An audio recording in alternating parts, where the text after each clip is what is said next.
इस कहानी के शब्द खून से लथपथ हैं। इस कहानी के ऊपर अपनों की दगाबाजी की घिनौनी परतें चढ़ी हैं। इस कहानी के कई अध्यायों में खुशियों के कई ढेर दफन हैं। इस कहानी ने इतिहास के कई पन्नों को रोशन किया और कईयों को काला किया है। यह कहानी है जगमगाते कोहिनूर की, यह कहानी है विशालकाय साम्राज्य की, यह कहानी है लाल किले की। आगरे की गलियों के सकरे होने की वजह से शाहजहां का शाही काफिला निकलने में परेशानी होती थी। साथ ही साथ शाहजहां को आगरा का तापमान नापसंद हो रहा था। इतिहासकारों का यह भी कहना है कि शाहजहां मुमताज महल की यादों से पीछा छुड़ाना चाहता था, जबकि सबसे महत्वपूर्ण वजह यह है कि उसके अंदर का बिल्डर, उसके अंदर का कलाकार उसे कुरेद रहा था कुछ बेहतर बनाने के लिए। और इस कलाकार ने अपने हाथों से एक बड़ा शहर गढ़ा, एक बड़ी इमारत गढ़ी। यह शहर था शाहजहानाबाद और यह इमारत थी लाल किला। नए शहर का इरादा मन में आते ही शाहजहां अपने मीर इमारत को जगह पसंद करने के लिए दिल्ली भेज देता है। जगह पसंद करके मीर इमारत वापस लौटता है और उस जगह के बारे में शाहजहां को बताता है। शाहजहां अपने उस्ताद हीरा और उस्ताद हामिद को उस जगह का निरीक्षण करने के लिए भेज देता है। उस्ताद हीरा और हामिद उस जगह का निरीक्षण करके ये पाते हैं कि उस जगह मिनरल्स का भंडार है, खासतौर पर सॉल्टपेटर का, जिसकी वजह से इमारत को और शहर को नुकसान हो सकता था। वो इस जगह को खारिज कर देते हैं और एक नई जगह पसंद करते हैं यमुना के किनारे सलीमगढ़ के किले के पास, जो शेर शाह सूरी के बेटे इस्लाम शाह सूरी ने बनवाया था। इस जगह पर शाहजहां की मोहर लगते ही काम शुरू हो गया। सारे साम्राज्य से मजदूरों और वास्तुकारों को वहां भेज दिया गया। आपको एक खास बात बताते चले, जब आगरा के पास से लाल पत्थर दिल्ली भेजे जा रहे थे तो सड़कें महीनों तक जाम रहती थी। यहाँ तक कि अंग्रेजों का माल भी बंदरगाह तक नहीं पहुंच पाता था। पर शहंशाह के आगे गुस्ताखी करने की हिम्मत कोई नहीं जुटा पाता था। इस किले की नींव को लेकर इतिहासकारों में भिन्नता है।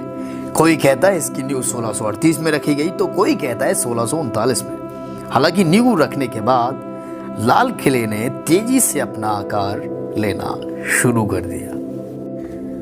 इसकी दीवारें 1.5 मील लंबी है और बात करें इसकी ऊंचाई की तो 60 फुट से लेकर 120 फुट तक इसकी दीवारें ऊंची हैं। यमुना के छोर की दीवारें 60 फुट की, जबकि दूसरे छोर की दीवारें 120 फुट की हैं। इसके एक तरफ यमुना और 3 तरफ गहरी चौड़ी खाई बनाई गई है। उस वक्त ये पानी से भरी रहती थी और इसमें रंग बिरंगी मछलियां तैरती रहती थी। इस खाई और ऊंची दीवारों का मकसद दुश्मनों से बचने का था। हम इतिहास पर बात करेंगे, पर उससे पहले बात करते हैं लाल किले के अंदर की बनावट की।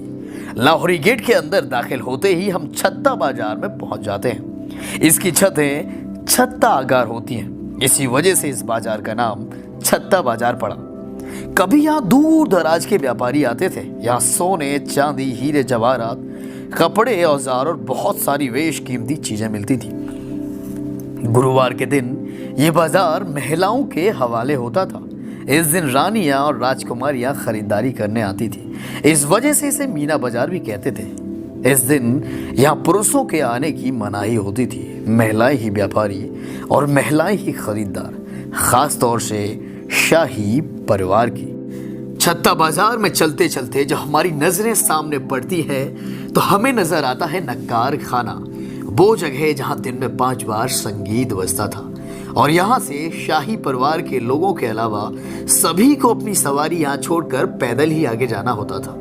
इसके सामने हमें नजर आता है दीवान आम, जिसे हम पब्लिक हॉल और ऑडियंस हॉल भी कह सकते हैं, जिसकी लंबाई 80 फीट और चौड़ाई 40 फीट है। एक समय इसके फर्श पर आलीशान कालीन होता था। इसके खम्भों पर सोने के पानी की परतें चढ़ी होती थी और ये महंगे जवाहरातों और नायाब पत्थरों से जड़े होते थे। दीवान आम के पीछे कई इमारतें एक कतार में हैं। इनमें से दीवान खास सबसे खास होती थी। इसकी लंबाई 90 फीट और चौड़ाई 16 फीट है। कभी इसकी छतें चांदी की होती थी जिन पर सोने की सजावट होती थी, पर अब आप इसे नहीं देख पाएंगे क्योंकि आक्रमणकारी इसे उखाड़ कर ले गए। रंग महल भी इन्हीं इमारतों की कतार में है। ये दीवाने खास के बाएं ओर स्थित है। इसकी लंबाई 153 फीट और चौड़ाई 69 फीट है। इसकी छत भी चांदी की है। इसकी पूर्वी दीवार पर 5 खिड़कियां हैं। इन खिड़कियों से राजा की पसंदीदा रानी नदी किनारे हाथियों की लड़ाई दिखती थी। इन कतारों में लगी इमारतों के पीछे से ही यमुना बहती थी। अब इसकी धाराएं किले से थोड़ा दूर जा चुकी हैं। रंग महल के बगल में बाएं तरफ मुमताज महल आज भी स्थित है। दीवाने खास के दाई तरफ हम्माम है, जिसे हम आज का स्विमिंग पूल कह सकते हैं। यहाँ नहाने के लिए गर्म और ठंडे पानियों की व्यवस्था होती थी। हम्माम के बगल में मोती मस्जिद स्थित है, जिसे औरंगजेब ने बनवाया था। फिर पीछे मुड़ते हैं दीवाने आम के दाहिनी ओर। कुछ दूरी पर सावन भादो 2 मंडप नुमा इमारतें स्थित हैं। कभी इनमें पानी बहता था और बारिश जैसे सुर सुनाई देते थे। इन दोनों मंडपों के बीच में बहादुर शाह जफर ने जफर महल बनवाया, गर्मियों में ठंडक का एहसास लेने के लिए।